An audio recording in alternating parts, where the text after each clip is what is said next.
अग्निहोत्र ही करता है और बिल्कुल रूटीन इसमें करता है तो भी परिवर्तन आता है। नहीं, वो वाला परिवर्तन तो फिर भी आता है, कैसा भी अग्निहोत्र करें उसका आत्मविश्वास बढ़ता है, उसका डर कम होता है, उसको अपना काम करने में मज़ा आता है और वो एक खुद महसूस करता है कि वो 4 लोगों से अलग है।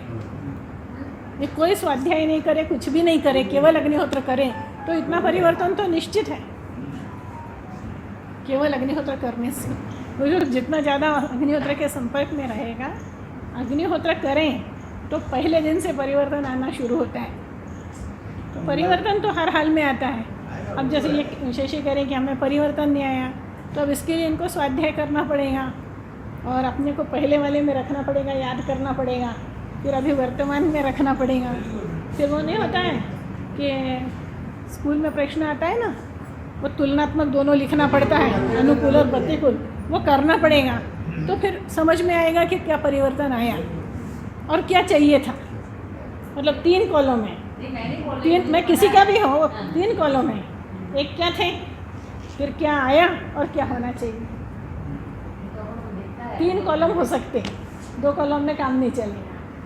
तो जो होना चाहिए उससे हम कितने दूर हैं, खुद को एनालिसिस करना पड़ेगा खुद का। जो आप धर्म पाठ की बात कर रहे हो वो हो गया कि क्या होना चाहिए। तो होना चाहिए से हम कितने दूर हैं।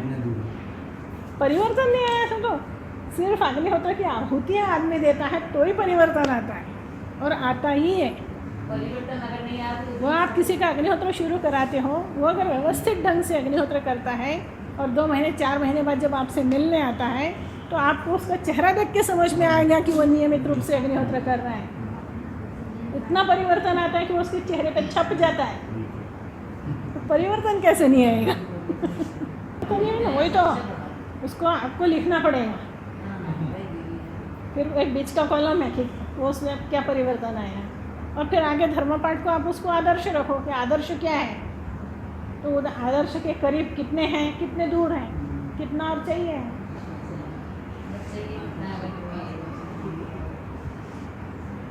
ये है कि आप ये कह सकते हो कि 100% नहीं हुआ, तो परिवर्तन नहीं हुआ तो संभव ही नहीं है, संभव ही नहीं। बाकी करने को तो बहुत कुछ शेष रह जाता है, करते ही रहो करते ही रहो करते ही रहो, ऐसा है।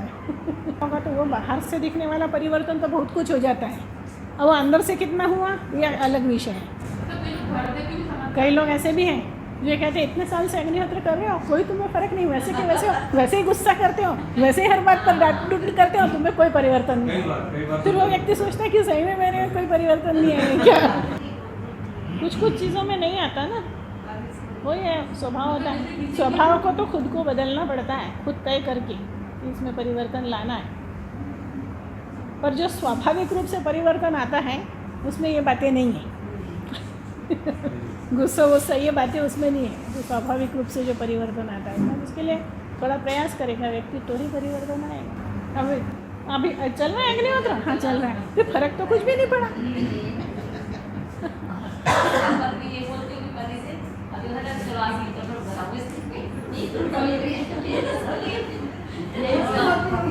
तो जो अपेक्षित परिवर्तन दूसरे को है कि हमें परिवर्तन आना चाहिए, वो कई बार नहीं भी आता है ना। और वो भी आता है ना, अगर आता भी होगा थोड़ा बहुत तो वो रोज़ के व्यवहार में समझ में नहीं आता है कि आया है।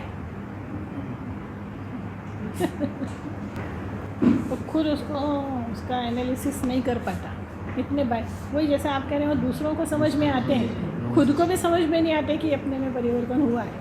लगता है बहुत लंबा समय अग्निहोत्र करने के बाद ऐसा लगता है कि मतलब नया और कुछ नहीं करता हो, उसने साहित्य नहीं पढ़ा है, तो भी वो दूसरों में और अपने में बहुत बदलाव महसूस करता है। मतलब कैटेगरी की दृष्टि से अपने आप को उससे काफ़ी अलग महसूस करता है, ऊपर महसूस करता है केवल अग्निहोत्र करने से। इतना बारीक बारीक परिवर्तन उसमें आ जाता है कि वो उसको महसूस करता है। तो ऐसा लगता है कि अरे इसकी कैसे, मतलब उसकी सोच छोटी लगती है और अपनी सोच उससे बृहद लगती है। और मतलब आप उसको बड़ा कह रहे हो, वास्तव में सबसे छोटा है वो। परिवर्तन तो वही होता है जो बहुत छोटे छोटे होते हैं, जिसको पकड़ पाना भी कठिन होता है, हमको भी समझ में नहीं आता, पर वो आता है। क्योंकि परिवर्तन तब आता है जब हमको समझ में आए कि ये नहीं होना चाहिए, ये होना चाहिए। है ना।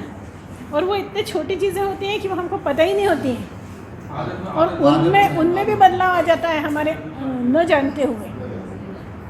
वो जो छोटा है वो बहुत बड़ा है, क्योंकि वो कहीं पकड़ में आने जैसा ही नहीं है।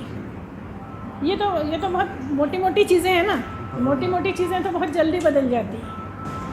मतलब तीसरे कॉलम से हम कितने दूर हैं, उस पर चिंतन की ज़रूरत है। बस वो चिंतन हो रहा है ना।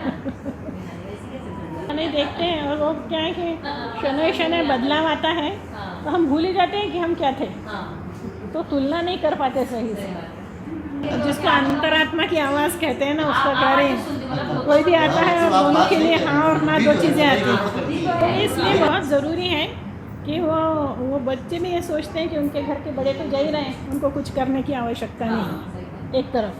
एक तरफ यह है कि बड़े होते हैं तो छोटे संकोचवश सामने साथ रहे तो कुछ नहीं कर पाते, उनको पूछना हो तो भी उनको 10 बार सोचना पड़ता है। सब अर्चिका जैसे खुल करके बात करने वाले नहीं होते, नहीं कर सकते हो, तो फिर उनको भी अवसर मिलना चाहिए। आपको तो अवसर मिला है पर उनको नहीं मिल रहा है, उल्टा बोल रही हैं आप कि बुजुर्ग नहीं चाहिए, ऐसा नहीं।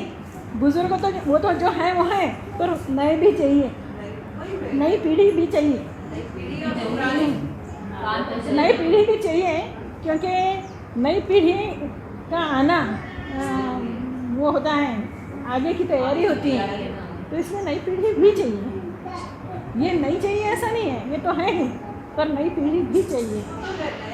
अधिकांश ऐसा ही है, अधिकांश 80% यही है, और 10 या 20% में वो होगा जो बोल सके, बाकी 80-90% यही है। आप बोल नहीं सकते। बहू तो बहुत दूर की बात है, बेटा ही नहीं बोल सकता तो बहू कहाँ से बोलेगी। तो सिर्फ हमारे घर में अग्निहोत्र होता है, इतना ही समाधान उनको होने के बजाय उनको भी अवसर मिलना चाहिए। आप कह रही हैं कि वृद्धों को भी अवसर, उसके उल्टा है वो माहौल उनको भी मिलना चाहिए। इनको तो मिला हुआ है तो उनको भी मिलना चाहिए। क्योंकि आप नहीं कर सकते, अब इन्हीं लोगों को आता है। अब लेकिन आप किसी बच्चे को आगे आना तो तो ये नहीं चाहिए ऐसा अर्थ नहीं होता है उसको।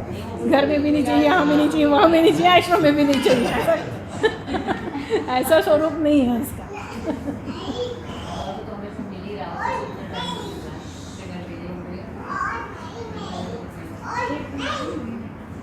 और वो अवसर मिलना, स्वतंत्र मिलना ज़रूरी है। मित्रों को भी ला सकते हैं, नए लोग जुड़ना चाहिए आश्रम के साथ, उद्देश्य यही है। और नई उम्र के लोग जुड़ना चाहिए, ये भी ज़रूरी है, तो साथ में ला सकते हैं। अग्निहोत्री आना चाहिए ऐसा कुछ नहीं है।